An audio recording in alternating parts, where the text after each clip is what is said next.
You're listening to Men of Abundance, episode 175, with Keith Hawkins. And today our conversation is about Unbreakable Success. Welcome to Men of Abundance, the podcast for those looking to level up their lives by hanging out with some of the greatest leaders and established professionals in our community, living a life of integrity, honor, and the abundance mentality. Prepare to pay it forward with your host, former Army medic turned lifestyle entrepreneur, Wally Carmichael.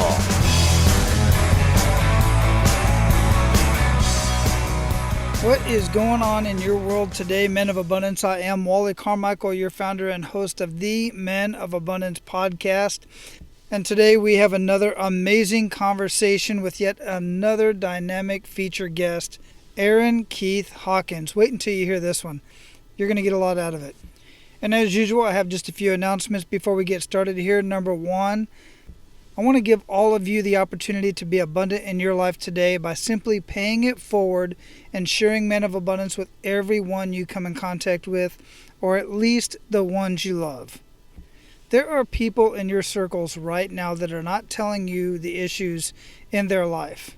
And we bring up many issues, many life issues throughout all of these conversations that you are getting something out of. Therefore, others are going to get something out of as well. Just share it. Just say, hey, have you ever heard of Men of Abundance? They have some amazing conversations on there about living an amazing life of abundance and paying it forward to even live a further, even stronger, even better life of abundance. Something like that. Just throw it out there. Or grab their phone, go to iTunes, subscribe them on Men of Abundance, and let the episodes download. Let them listen to it at their leisure. They are going to thank you for it.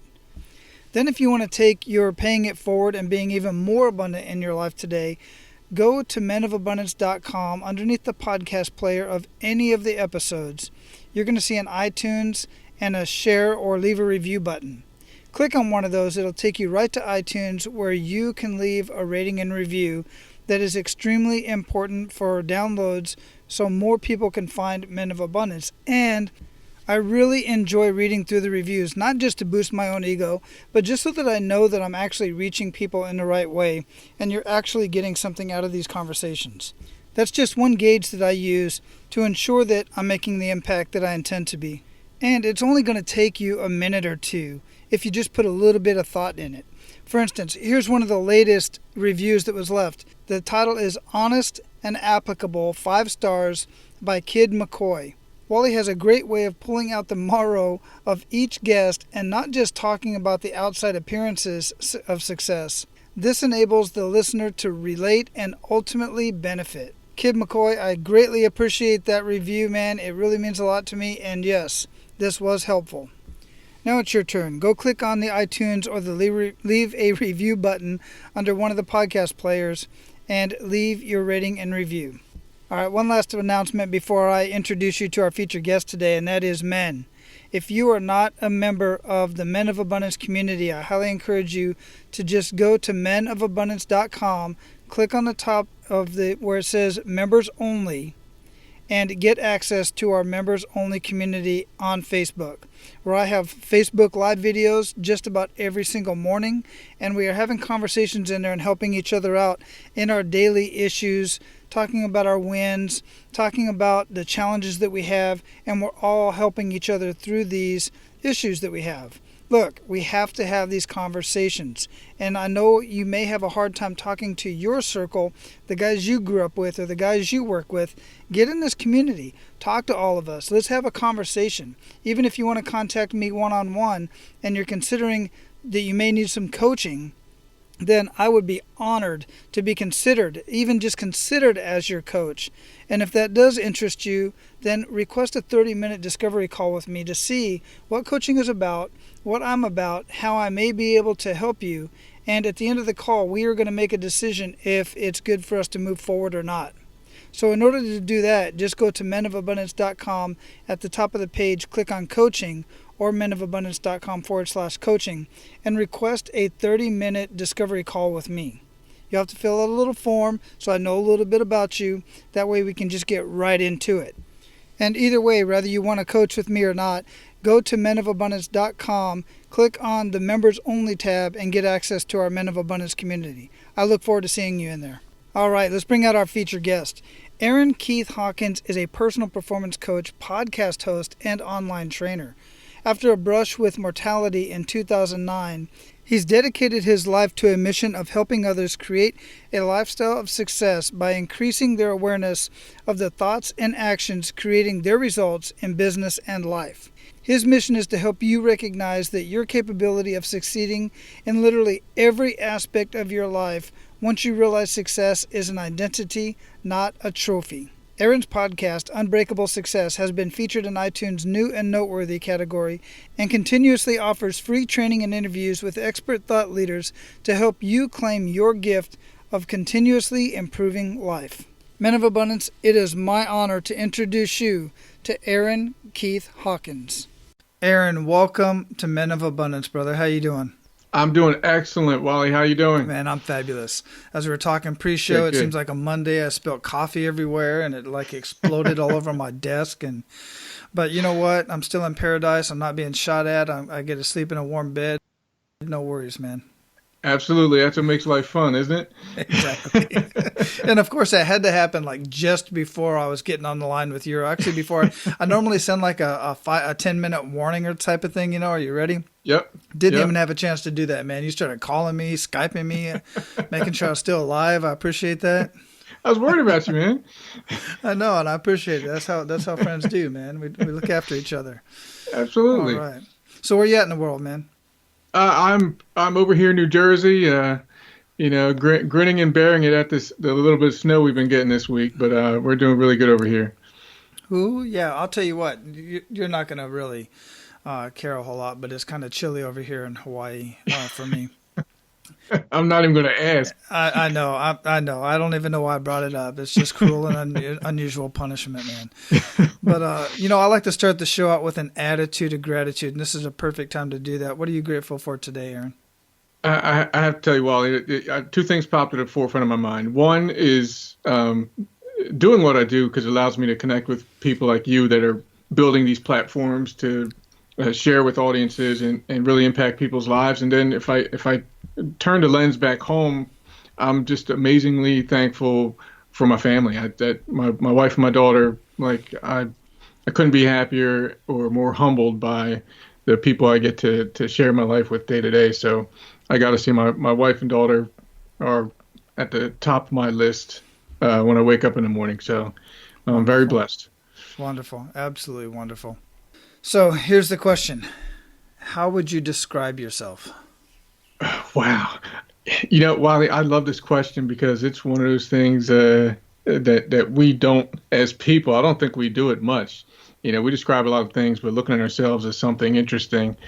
I think in moments where if I'm going to describe myself, honestly, I feel like I would describe myself. I don't know how accurately other people would say, but if I described myself, I kind of feel like a very curious being right now in a series of contrasts. And I only say that because if you kind of looked at my resume, like a traditional resume, it's not the person that most people would conjure up in their mind if they looked at it. I got 23 years of law enforcement experience, 15 years on the SWAT team, and FBI National Academy, like all these tough guy accolades.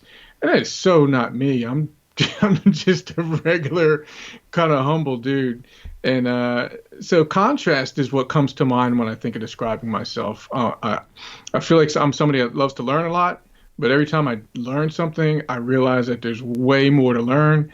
Over the years, I feel like I'm somebody who's become more confident as a person, but at the same time, I feel like I keep getting more and more humbled. So it's what I love about life, and I love about doing what I do is to live into the hot and cold and happy and sad contrast that life gives us. So definitely a curious guy who's full of contrast. That's probably how I would describe me at the moment. Sounds like an amazing person to me, man. I appreciate it. The whole thing about curiosity, that's where I just think, and I know this for a fact, actually, curious people are some of the most amazing people in the world because, one, curious people, we build things. I see myself as a curious person as well. I'm just so curious. That's why I've been a people watcher since I was a teenager. I used to go to the mall and I used to just watch people. And I like to do it now, but I'm older and it's just kind of creepy. So I gotta be careful with that. Gotta find that balance, man. Yeah, and living here, driving down the hill and being in Waikiki in just a few minutes, there's so many amazing people just to watch and watch their mannerisms and how they interact and stuff. But, curious people, even taking it on a personal note, having a conversation with somebody, a curious person will always be curious about the other person. And, they always say things like, we talk a lot about marketing and stuff on here as well, but people say if you want to attract people, you got to be curious, you got to be interested, not interesting. Yes. Because people, and by doing that, you got to be curious. You got to sincerely be curious about the other person, what they do, how they interact with people. And I just absolutely love that. Absolutely. Absolutely agree. And I dig that, you was on the police force, SWAT, all that stuff, because the dynamics of really being a part of a team like that is just so unbelievable. And it's even more remarkable that you brought that up because I recently went through a course. It's not really a course. It's more of an experience with the Arbinger Institute. Okay. And they had a scenario on there about a guy who was SWAT. And he was just the roughest, toughest, meanest individual. Even his team had a hard time approaching him. And they had multiple lawsuits because they would just go in like rangers and just tear the place up to get after who they were trying to get after him. Like I said, they had multiple lawsuits, and when they went through this, he went through this Arbinger training, how to basically be curious about people and see people as people instead of seeing them as objects. I'm not going to get into the whole dynamics of it, but that was 6 years ago, and since then they have had 0 lawsuits. Their productivity went up dramatically. Beautiful. And it's not as much about the training in itself and the experience in the Arbinger Institute in itself. It's more about seeing people as people, being curious about what their needs are, and it really, really makes a difference in our interactions and our communication. Absolutely. Yeah, that's one of those things where I was extremely fortunate to work where I work and have the group of people around me that I did, because our leader, and I started doing that when I was young. I think I was maybe 24 when I first joined the tactical team, and we had a team leader that made it very clear what our mission was. And he said, we're part of the SWAT team now, and most people think of us as this, tough, kicking the door and taking lives into our hands type of organization. He said, we're absolutely not. He said, we have one goal. He said, our goal is a life-saving group of men. He said, we're a life-saving organization. And that context, like that, it was kind of branded on our foreheads that our job, regardless of where we were going and for what reason, was to save lives and protect people. And that made a big difference when it came to the culture of who we were and how we went about doing business. And it kind of brings us back to curiosity. How we started this conversation is we're a bunch of curious guys. I mean, we were a bunch of thinkers, lighthearted, fun-loving guys who really, we had a lot of strong admiration and respect for each other. And I think that's what made us so successful in what we did. Yeah, absolutely. And being in that line of work, I always bring up this kick in the gut moment. And, some people have a kick in the gut moment as a personal thing, but some people have occupations that just create kick in the gut moments. That's just kind of what they do. It's built into it, But whether it's on that regard or on a personal side, I'd love for you to share one of your kick in the gut moments and really make us feel that. I could go two ways with this. I could go to the professional route, but if I'm really going to be honest about something that kicked me in the gut and knocked me to my knees, it has to be when I lost my dad, and that was when it was 1994, January 7th. I was 21 years old, and and I'm sure everyone listening has had their own experience with loss, whether it was the death of somebody they loved or a job or a girlfriend or something, but that was the first time in my life where something that was, in my mind, something that was a part of, like, physically who I was gone. And And my dad, to me, we had one of those relationships where he was everything. Like if I had a question, it was almost to the point where I didn't even come up with an answer. I just went and asked Dad, and he would know what to do, what to say, how to figure it out. And he had way more confidence in me than I had. And when he was gone, I initially felt completely and literally lost because I'd just gotten out of the Navy, and it was before I started my career in law enforcement. So I was kind of like in that space at that age where I didn't even know what I was going to be doing for the rest of my life. And then for him to disappear in the midst of that time of transition for me anyway, man, I just felt like a ship without a rudder. I was just going in circles. But in hindsight, fortunately, he had instilled a foundation in me that it kind of didn't kick in right away. It took some time for me to get myself in gear and figure things out. But it turned that feeling of loss turned into a feeling of gratitude relatively quickly, because I realized just how important he was and how fortunate I'd been to have somebody like that is still there in my head 20 some odd years later, as a grown man who has his own family now, and it's definitely when I think of it now, it's complete gratitude that I had him in my life. So, but that took me to my knees, man. That really took me out for a while. Yeah, that's one harsh reality that we all have to deal with, and we know it's always going to happen. None of us are getting out of this alive, but we just really, really it sucks to lose somebody like that, and it's so painful. And then even years later, 'cause I've been through that as well with both my parents and at an early age, so it's tough. It's just hard to deal with, especially during certain times of year and during times when they actually passed and hear a certain song. But it's always that bass that brings you back to what they put in your mind before they left us. So just amazing. Yeah, absolutely. I definitely feel that one, man. It's personal for me too. Absolutely. So, man, I was introduced to you. Goodness, I don't even remember who. I think it was Brian, wasn't it? It was Brian. Yeah. Yeah.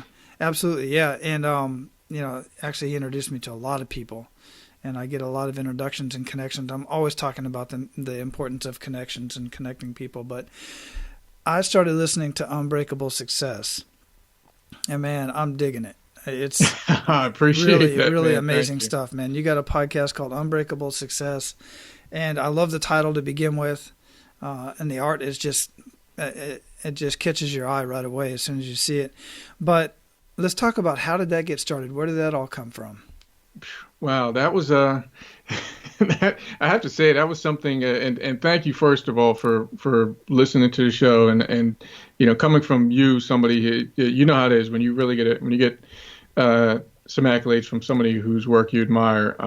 I really am humbled and appreciative of your feedback, and that started for me back in 2009. As I said, I've been a police officer for years. I'm a captain now at the tail end of my career. But back in 2009, I wasn't yet. And I was not into personal growth or really into, these mindset things and these discussions that you and I have on a regular basis now. I was just, regular guy, went to work, came home, had a family, and had a lot to be thankful for. But I wasn't in a place where I felt like I was doing things outside of the norm. I was on the rails, so to speak. And I woke up, it was actually this time of year, it was December of 2009, and I woke up in the middle of the night, about 1:30 in the morning, and I had this massive, massive pain in my chest. I was 36 years old. And I literally woke up clutching my chest. And I'd been a trained EMT for about 13 years at that point. So I started self-diagnosing. I had the pain radiating down my arm. The pain on a 1 to 10 scale was about a 12 and a half. And, it jarred me. And my wife was sleeping next to me. Our daughter was down the hall sleeping. So I stood up and did what us men like to do. I tried to walk it off. and that wasn't working. So very quickly, I realized that I had a decision to make because if I didn't do anything and I didn't wake up my wife, I knew there was a chance that if this was it, if I actually was having a heart attack, um, I realized that they were going to find me in the morning. And that scared the heck out of me. So I woke my wife up, said, "Babe, you got to call 911. I think I'm having a heart attack." And she jumped out of bed like a bolt and just looked at me and she said, "Are you sure?" And I'm holding my chest and I just nodded to her and I said, "Yeah." And as soon as I said yes, it felt like there was a knob on my back that said energy, and somebody took that dial and just turned it way down, and I collapsed at the foot of the bed. And I couldn't move. I could hear, but I could hear only like when you're underwater in a pool, and all you hear is those muffled sounds. Mm-hmm. And my vision closed off. It was like I remember it was like a curtain on a stage when the curtains are closing, and I remember thinking, "Holy crap! I can't believe this is it. Like this can't be it." And what was shocking about the moment was that I didn't feel, I 100% believed that I was checking out, but I didn't have any fear. And instead, I wound up getting hit with this other sensation that I didn't expect in a moment like that. And it was an overwhelming sense of regret. I mean, like a Mack truck, this wave of regret hit me like crazy. And I had plenty to be thankful for. I had and still have an amazing wife, beautiful, healthy daughter, great career, great friends, a really good social circle. But I realized instantly that I had just been coasting, that I was just taking what came to me easily. I wasn't pushing myself to do anything except settle for doing what the average person does and just trying to fit in. And that was it. And man, that really, the pain of realizing that I had just coasted and settled and was my only goal really when it came down to it was to fit in and kind of do what the average person does. That hurt like way more than the pain in my chest. And, from that moment, I wound up getting taken in the hospital and I spent a couple of days in the hospital, and they ran all kinds of tests. Didn't have a heart attack, but they thought I may have had a stroke. Good thing is, long story short, I wound up being fine. But I knew something had changed, like completely changed. Like when I realized that I had a second chance, that I was going to make it, and I certainly couldn't shake that feeling of regret that I had. I was like, man, this is it. And that started what's now, going on a decade long journey of tapping into trying to figure out why, a good guy like me and good people all over the world can just settle in and coast and really not try to do anything more than what's expected of them. And that became an obsession of mine. I had to understand why we do what we do. Why don't we attempt to do more than what the people around us do? And how do we actually create a life that we want versus settling for the life that we think was quote unquote destined for us, or, settle for fate, as some people call it. Mm-hmm. And, from there, that led me, man, that led to a multi-year process of me educating myself both in traditional means. Like I went back and finished my undergrad and grad school, and I started studying a lot of personal development, neuroscience, leadership, human behavior, and that ultimately led me to realizing that I needed to teach. I needed to teach what I was learning, because there was really no point in me learning all that stuff for myself and just kind of bottling it up. And even in my police career, I knew that in my traditional career, one of the things I loved more than anything else was teaching. So when I learned all these things I was learning personally, it just became natural, and that evolved me into, launching my own website and deciding ultimately to start this podcast, which was way out of my wheelhouse. Like it is not. It was I can relate. the fact that I was doing something like that was completely laughable to me. Like like it was just like, I remember thinking I remember the day I launched my website and I had my finger on the mouse to make it live, and I was just saying to myself, what the heck do you think you're doing, dude? Like you're just a cop. You're just a regular dude and a cop. Like, who do you think you are to do something this bold and actually act like you have something else to say other than your title and what you do? And I hit click, and it's been a wild ride since then, but it's been one of the best decisions of my life, definitely. How long has it been since you launched the site? The site it's probably been, where are we at, 2017 now at the end of it. The site itself has probably been 4 years, and the podcast has been 2. Okay.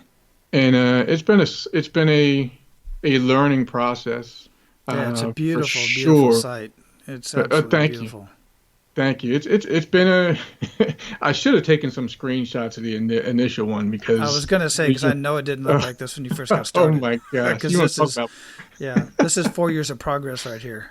Yeah, sure. yeah.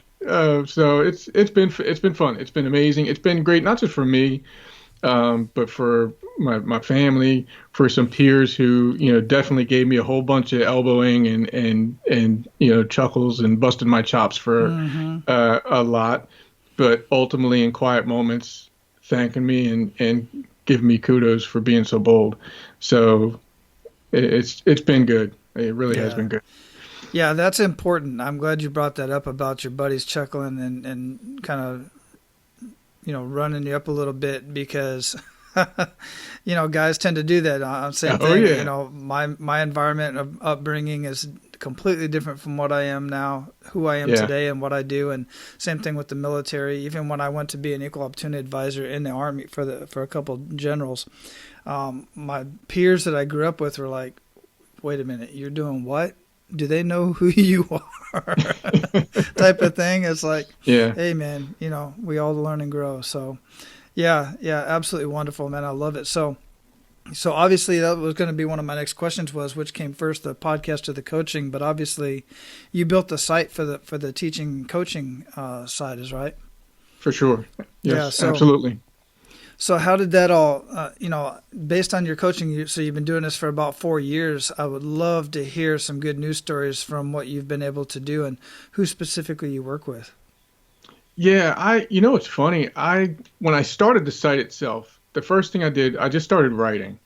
Like I just had some stories in my head, some lessons in my head that I just had to get out, and that's how it started. And then for there, I started listening to some, just a handful of podcasts, like I think Lewis Howes had started up by then, Brendan Bouchard, guys like that, and that's what sparked my desire to do the podcast thing. And then the coaching, I didn't realize it at the time when I started my website, but I was ultimately going to become what's considered an online entrepreneur, selling info service products and things like that. So when I started the podcast, I've started gearing it towards those with an entrepreneurial spirit.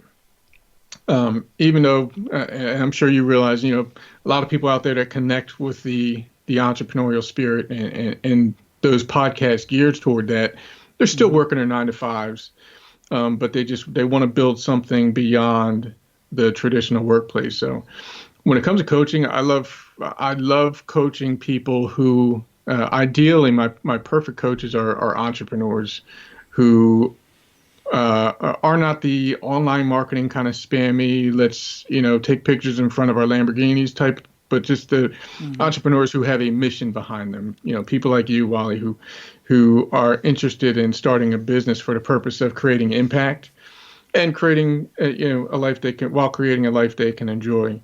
So impact-minded, growth-minded entrepreneurs are my ideal clients. And as far as good news stories, man, I got to go selfish and say that my best good news story is that my wife and I, we celebrated our 21st anniversary recently, about a month ago. And it's funny how this weird journey that I'd taken, and we both know this kind of the pivotal moment was when I had that collapse, literally in the bedroom. And since then, we've both, without being overtly like mapping out, hey, we need to grow as individuals and together, it's just happened organically. Like I don't teach or coach my wife, and she doesn't coach me, and I don't have these lesson moments with my daughter, but we've grown so much and it's really taught me a lot about the power of influence. It's that we don't have to jam things down each other's throat as far as what you must learn and must do and must say. You don't have to be so direct to impact people. And it's one of the biggest lessons I learned about influence is that we're always influencing each other. So, as I was learning things and would implement it within myself, it would affect my wife, and then that would affect my daughter, and then our daughter would affect us. And I've watched this amazing cycle where when each one of us have our down moments, the next one picks us up and reminds us of who we are. And I'll tell you, one of the best teachers in this house is our daughter.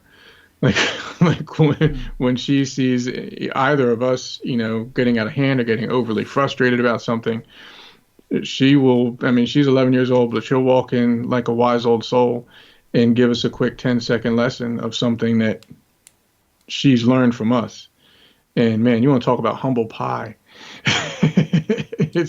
But it's amazing to see that happen within your own home. And I could tell plenty of stories about people that I coach and how how they've thanked me or have been impacted. But there's nothing more humbling than realizing that we're always going to need coaching ourselves. And if we as individuals make it our mission to constantly be learning and constantly influencing the people around us, the impact that has on the people you love the most is priceless, is absolutely priceless. So that's the good news story is that when, you as a listener are listening to shows like this with Wally and you're learning the things you learn, it's not just benefiting you. Like you are going to rub off on everybody around you, and you're going to see it. You're going to see the change, and it's an amazing thing. It truly is. I truly, truly believe everybody should have a coach. I will always have a coach for something in my life, if not two or three. And what you said there is so profound, and I want the guys to really kind of we're going to go a little bit deeper and kind of understand why this is happening and why that was such an impact on your wife and your daughter, because we can only change one person, and that's ourselves. How we interact with people, and as I was talking about earlier, as we start seeing people as people instead of objects, and there are times when you can start seeing your family as objects, as vehicles, as not as the people that we know and love. And there's many scenarios about that we won't really get into right now. Just know this is some of the stuff that I talk about and I run people through in my coaching. But once you start changing your mindset, and the mindset is the base, once you start changing your mindset and how you interact with people and see them, they ultimately, usually come into play. It just follows suit right into that. And it's amazing. Absolutely. You'll see it happen like immediately. You'll notice their demeanor towards you change completely. The other thing that I really like that you said, and I don't think I've ever personally thought of it this way, but it's a perfect fit for Men of Abundance, and that is the entrepreneur spirit. Yes. Because, and you said it, many of the folks that are have the entrepreneur spirit, they still work a 9-to-5. They still work a job, but their entrepreneurial spirit either in that position, in that job, or even they're kind of enterprising out. They're building their own thing on the side or something. And I love that term, the entrepreneur spirit. I'm going to use it, and I'll give you credit twice, and then it's all mine. That sounds fair. But it truly does fit Yeah. what we're doing here with the Men of Abundance, because not everybody you don't have to be an entrepreneur to enjoy this abundant lifestyle and to have the abundant mindset. Yeah, You can absolutely. learn to love the job that you have now. Yeah, that is so true. I have to be honest. I mean, some of the best entrepreneurial minds that I've had the pleasure of working with have been people in traditional, 9 to 5 careers, getting a check from somewhere else, but they just have this spirit and demand for creation and building something new, even though they're employed by someone. And that's really what that spirit's about, is the creative aspect of it, and what can we build that isn't already here. Yeah, yeah. And a couple of real world examples that I can think of in that is like a man who wants to bring more people into his church, or even put a men's group together in his church, or build some sort of a program for the neighborhood watch program, something that'll be a little bit more effective. I mean, those are the type of mindsets that we need in our world. And those are the type of people, quite frankly, that build our world, that build the world around us. Yeah, absolutely. Absolutely. Wonderful. Man, so as usual, Aaron, we could just go on and on. I just love Oh, talking yeah. with you. But we're at the point where we're gonna pay it forward. You ready to do that, man? Yeah, absolutely. Let's do it. Awesome. So share 1 to 3 actionable steps that men of abundance can take today. All right, I'm gonna go 3 and then 3A. It's funny. I was on a summit the other day, and the host asked me, because we were discussing coaching, and she asked what 4 of the most common mistakes that I see during the course of my career, the most common challenges, I should say, that I've seen in people's lives. And it comes down to something I teach in one of my courses, but I'll boil them down to this. I call them the 4 laws of pure success. And the first is, when it comes to actionable steps, there's 4 things we can do. Number 1 would be to make a pivotal choice. And that pivotal choice is to be 100% responsible for every single thing that you're experiencing and creating and is happening in your life. And the reason that's so important is that even if something is not yours in terms of blame, because responsibility has nothing to do with blame. The word responsible simply means that you're worthy and capable of responding to it. And if we own the fact that we're worthy and capable of responding to everything that happens, then that gives us the power to change our life, regardless of what is happening. The second would be unconditionally high standards. We've all heard talk about, maintaining high standards, and having high standards in our life is what will change our life. We hear it from Tony Robbins and a whole bunch of other people that tell us to have high standards. The problem is, most of the time, people get really good at doing that when things are fine. So the caveat that these things, having those high standards, meaning how do you treat your family, your wife, your spouse, how much work do you do, how hard do you work, how much focus do you have, the moments where they are most important is when you don't feel like it, or when you have what feels like a good excuse to drop your standards, or not do what you're supposed to do on this day, or not treat somebody so well because, they did something that society tells us warrants not treating them in a way that's in line with our values. So making our standards unconditional as opposed to being dependent on the mood or the moment, that's life-changing. The third thing is what I call reflective comparison. All of us have these moments where we worry about who we are in comparison to somebody else in our career, somebody else in our same industry. But instead of doing that, kind of reflecting in the mirror and asking ourselves a very simple but powerful question, which is simply, what would I do? What would the unblemished and flawless version of myself do right now in this moment? And the reason that I've found that to be so powerful is that, we're never going to be perfect. We're never going to be flawless. We're never going to be free of our ego and all that stuff completely. It's always going to be there, and it's always going to be work in progress. But if we're willing to ask the question in the moment, what would I do if I didn't have these flaws? Then we have no choice but to hear the answer given back to us. which is, Wally, I'm sure you've heard this saying where people say the quality of your life will often depend on the quality of the questions that you ask. Mm-hmm. And, asking ourselves something as powerful as, what would I do if I didn't have the baggage and all these other things going on? We'll start getting those answers, which will help us make better decisions, because you can't avoid the answers that you give yourself in your own head. And finally, it's simply the last thing I would say would be to elevate what I call elevate your situational response, which means, all of us, when something happens to us, we usually do one of four things. We either do what's familiar to us, we hope, we believe, or we create something. And creating something is at the top of that tier.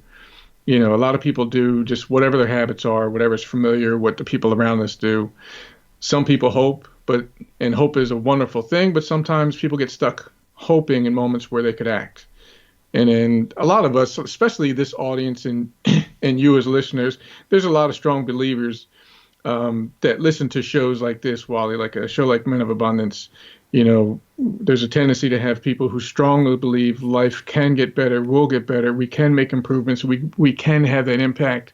And believing is a really, really powerful tool because of the fact that it leads us to the thing that we ultimately need to be doing, and that's to create in every moment we can. So I know that's more than three, but making that choice to stay 100% responsible, having standards that are unconditional, asking ourselves what we would do in those moments of challenge if we didn't have any flaws, and then finally being willing to create something that will change your life. And I only say that because I know it has completely changed mine, each one of those things. And that's what I'm hoping for everybody listening. Simply amazing. I was having a hard time keeping up, taking notes, man. I'm glad this is recorded. Yeah, hit that 30-second rewind if you need to. Because I get the opportunity to go and edit this later. This one I won't have to edit so far, man. We're just rolling right through, and I'm loving it. So I'm telling you, I'll go through and write this down again. Then I'll listen to the finished product later and take some more notes. So awesome. Absolutely amazing, amazing information, man. So what daily habits make the biggest impact in your life, Aaron? I'll keep that simple. Definitely waking up, and before I even hit my feet on the ground, it's challenging myself to remind myself of three things that I can be thankful for that day.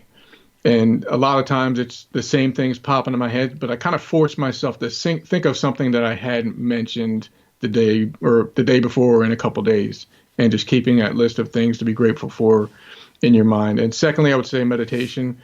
I've not been somebody that meditated. Even just a few years ago, I wasn't somebody who meditated regularly, but I'm always coaching people that we only get good at what we practice. And if we don't practice being calm, and if we don't practice listening to our own thoughts and realizing what we're actually thinking, and if we don't practice just sitting there and being able to be still without, being a slave to this kind of world of distraction that we're in at the moment, we're not going to be good at it. And if we don't practice being calm, when we need to calm down and not make a damaging decision, if we've never practiced the ability to instantly even know what it feels like to be calm, then we're not going to be good at it. So meditation, as much amazing research that there is out there about the benefits of meditation, just knowing how to be calm because you do it all the time, that's life changing, and it has been for me. So big thing is meditation for me. Yeah, I agree with that too. What does meditation look like for you? Because there's many different types of meditation. And some people, it's like woo-woo, all this kind of stuff. Sit with your legs crossed on the floor with some incense or whatever. But, I'd like for you to share that with me, because that's definitely not what I do. I'm a bit of a pragmatist, and I'm glad you brought this up, because I kind of, as we were trailing off there, I was thinking, man, anybody that isn't meditating is going to be like, okay, so how do I get started? Yeah. I started out by keeping it simple, and I've just kind of stayed the course. I use an app called Infinite Abundance from Deepak Chopra. Mm-hmm. And it's just a simple app. You can set how long you want to listen to it. So look, it's as simple as this. I wake up, I sit in the chair, grab my phone, put the headphones on. I usually have it set anywhere between 10 minutes to a half hour. and you can choose a different topic of meditation for the day. There's a whole variety of them. And really, there is no right or wrong one to listen to. And it's simply, it's a couple moments of guided meditation from Mr. Chopra himself. And then there's a mantra that's introduced that you can repeat in your head if you want to or not. And then I just allow myself to just sit there. And it's funny because depending on who you talk to, some people say meditation is the opportunity to completely clear your mind of thoughts. For me, I just tend to be, a lot of times I tend to be an active meditator, meaning, I don't fight thoughts when they come into my head. I just let them pass. And what's amazing, Wally, is I usually get some of the best ideas I have, or things that I want to say, or topics that I want to talk about, either with a client or something I want to write or something I want to talk about on a show. It comes when I'm meditating. That's inevitably those thoughts appear. So for me, meditation for me is simply just using an app and letting the app do the work, and I just reap the benefits of it. Some of our most valuable thoughts and some of our greatest thoughts come from a state of relaxation. That's why so many amazing ideas come when we're in the shower. And most people's thoughts and great ideas just go right down the drain, as opposed to come to fruition. So and the way I do it is, and I started out with meditation. I really just sit, and usually I'm either sitting in a chair or sitting on the bed, and just kind of really start concentrating on my breathing. I did use one app a long time ago, but I didn't care much for it. But I'll try this one out. I have heard of this one from Deepak Chopra as well. I'll try it out. It's really good. Because I like just clearing my mind. Yeah, I've tried a few. This one's been, it just kind of clicked for me, and I enjoyed it, so I kept going. And I should say, well, I definitely, I want to say this to the listener, and that's, I don't believe there's a wrong way to have those moments of meditation or silence. Like my wife doesn't use an app like I use. Like her meditation is in the morning is she gets her cup of coffee and she sits in silence, and she may read some prayers or some, do some quiet positive reading or something of that sort. But at the end of the day, it's your time as an individual to find your moment of calm, and that's the most important part of it. Yeah, bam. That's exactly, I'm right there with your wife. I get my coffee, I have it sitting right here. Yeah. And every once in a while I'll take a sip of it and just kind of just relax, just get sitting quiet, And here I can never really get complete quiet because I got the birds outside the windows, but that adds to the whole the whole ambiance and everything. So the tough life of Hawaii. It is terrible, man. Hey, so what would you recommend our abundant leaders read or listen to, and why? You know what? I have to go to a book I'm just finishing now from Mel Robbins, The 5-Second Rule. I love it. I don't know if you read that one yet, but Mel created the 5-second rule. And I love it because of the simplicity. And the 5-second rule in a nutshell is simply when you feel an instinct to do something that you know is good for you or to take an action, you just simply count down 5, 4, 3, 2, 1. And before you get to 1, you need to be physically moving yourself toward that, taking that action. Because most of the time, from what she's saying, when we don't accomplish the things we want to accomplish, it's because we overthink it. So when you have an instinct to do something, what do we tend to do? Well, I would start that business, but I don't know enough. I don't this, I don't that, and you slow down. Or if you should pay that compliment to somebody, we think ourselves out of it, and then the moment is gone, and we wind up regretting it. And in so many countless different ways it happens in our lives. And really reading her, I just started reading her book a week ago, and I can't count the amount of things I did this week because I challenged myself to put her book into action. And while it may sound like that book, that simple rule shouldn't take up an entire book, trust me, it's absolutely worth it. I can't recommend her book highly enough. Well, I'll definitely check that out because I like that kind of stuff. I like analogies, and when you're saying that, I'm thinking about the kid on the skydive, or myself on the high dive. Yeah. And you walk up to the edge, and you could just walk off and be done with it. But no, you're going to sit there, and the more you think about it, the harder it gets, the more fear builds up into your mind. And next thing you know, you're walking backwards down the stairs. Yep. That's it in a nutshell. Done. Yep. Yeah. Amazing. So what do you feel holds most people back from living a life of true abundance? Mm. Uh, One would be hesitation, like we were just talking Yeah. about, which is part of the reason I love Mel's book because I throughout my life, and I've certainly improved in it, but I was somebody who hesitated or procrastinated or overthought things a lot. And aside from hesitation, I would say it's a desire to fit in. We're pack animals by nature. We like to be accepted, which is a good thing. It's great to have a tribe of people that accept you, whether it's family, friends, coworkers, peers. Um, but I think most people hold themselves back from really living abundantly due to a fear that if they do step out there and do something different and do that what's really pulling at their heartstrings, that they're going to be rejected. They're going to Yeah. lose something. They're going to lose someone. They're going to lose reputation. They're going to, their ego is going to get damaged because somebody's going to say something. What will they think? And that simple, innocent desire for acceptance can completely destroy uh, somebody's aspirations.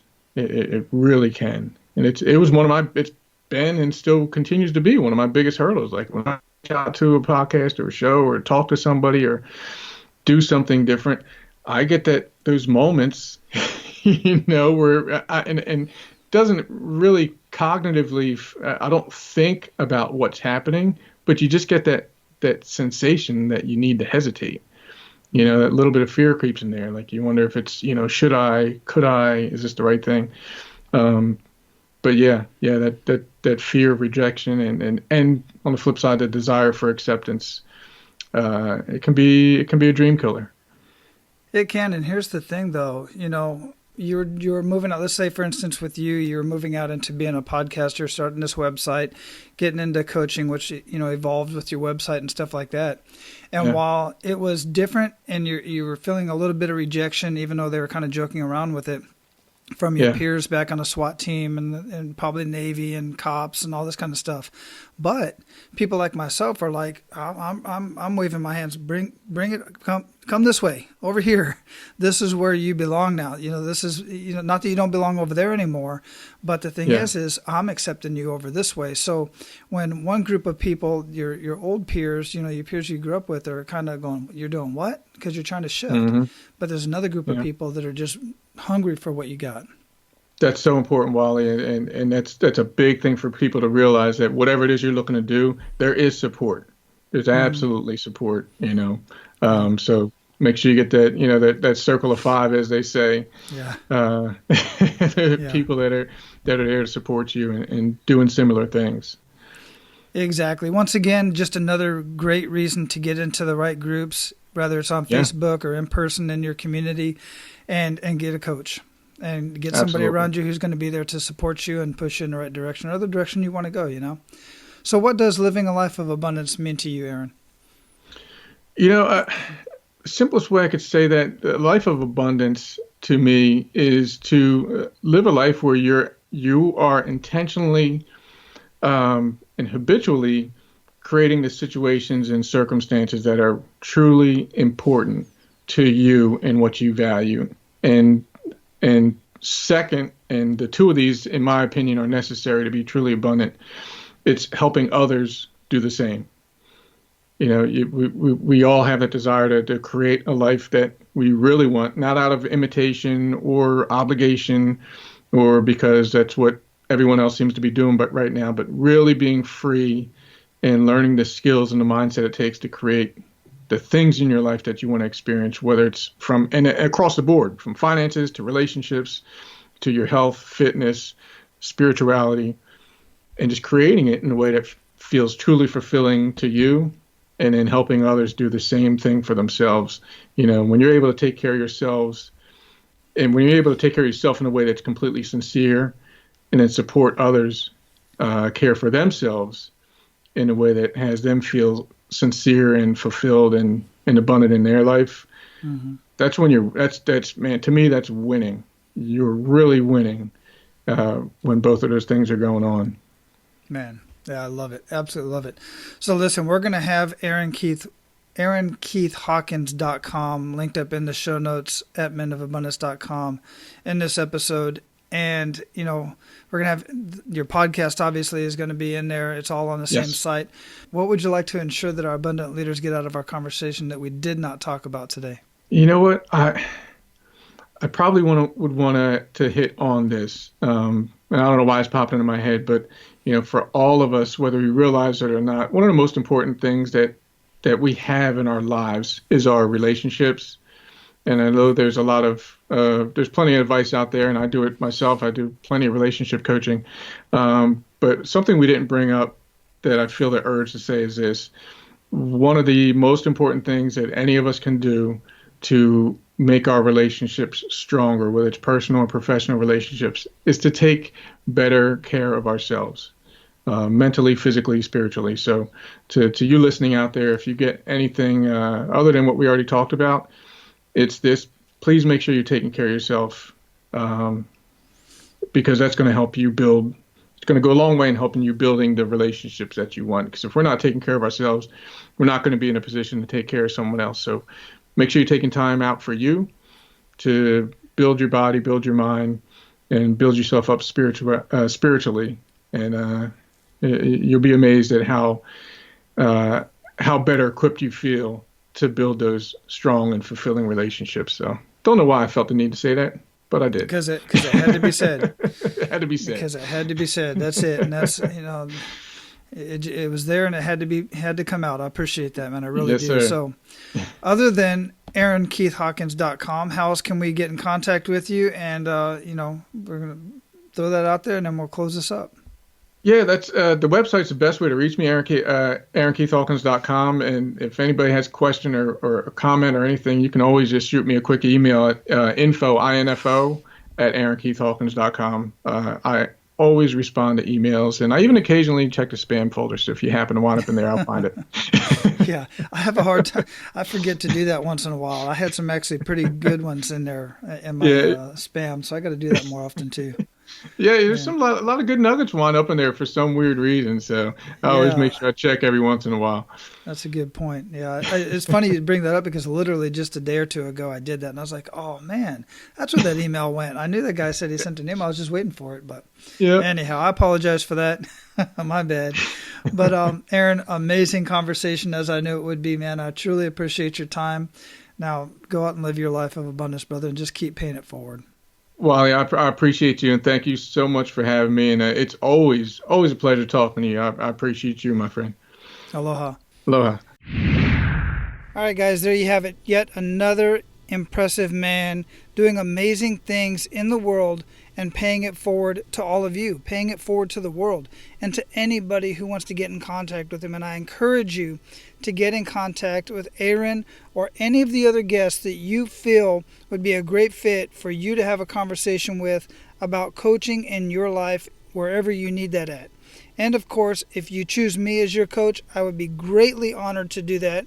And once we get on our call, as I mentioned earlier, once we get on our discovery call that you can request through menofabundance.com/coaching, then we will make a determination at that point if you and I can work together so I can help you live a life of abundance in family, faith, finances, and fitness. But if at the end of the call we decide that you and I are just not a right fit, then I will not only refer you, but I will introduce you to men like Aaron so that you can finally realize your true potential. Ultimately, that's what I want for you guys. Now, go out and find your coach to live your life of abundance and always pay it forward. That's all for today, Abundance Leaders. For more about our guests and the powerful information we shared with you today, be sure to sign up for our mailing list at menofabundance.com. We appreciate your time and look forward to hanging out with you on our next episode. So until then, be sure to pay it forward and live your life of abundance.